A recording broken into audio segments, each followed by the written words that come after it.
Next, we are going to make a chart from our information. So we are going to make a chart about our banquet tables and also the prices.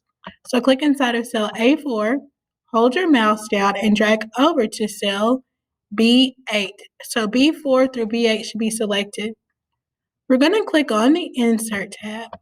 On the Insert tab, we are going to insert a chart.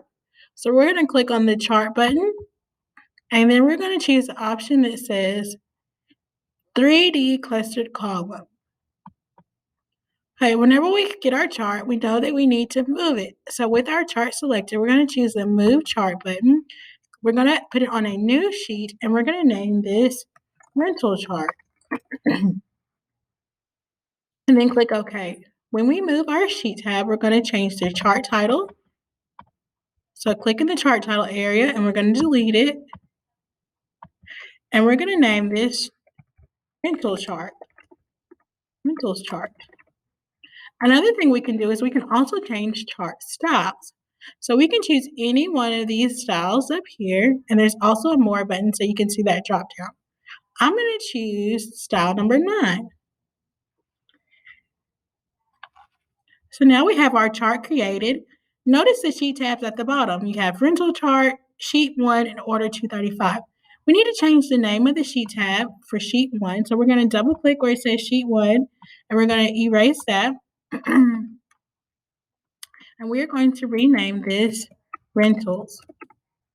We can also change the tab color by right-clicking on the tab, going to tab color, and I'll let you choose a color that you like. I'm going to choose purple.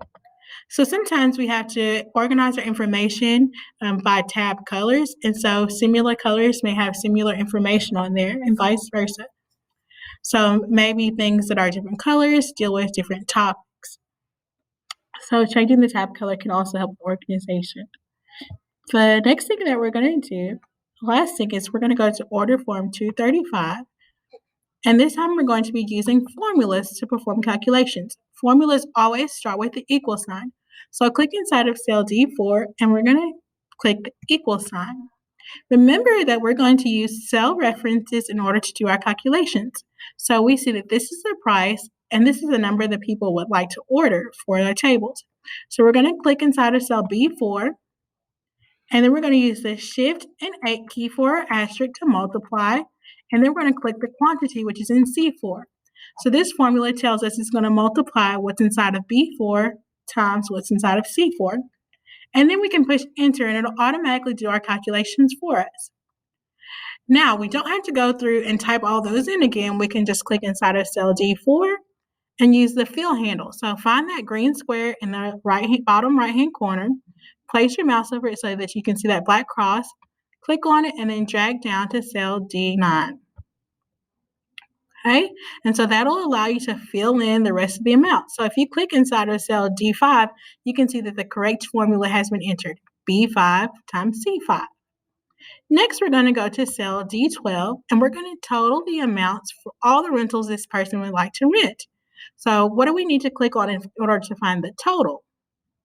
That's correct. We're going to use auto sum. So click inside of cell D12, and we're going to go back to the auto sum button. We're going to make sure the correct range is selected. So D4 through D9 equals sum, D4 through D9, and then we can push enter, and it'll automatically give us a total amount of everything that this person would like to rent. So now we're going to save our file, and we're going to turn it into Google Classroom. Good job.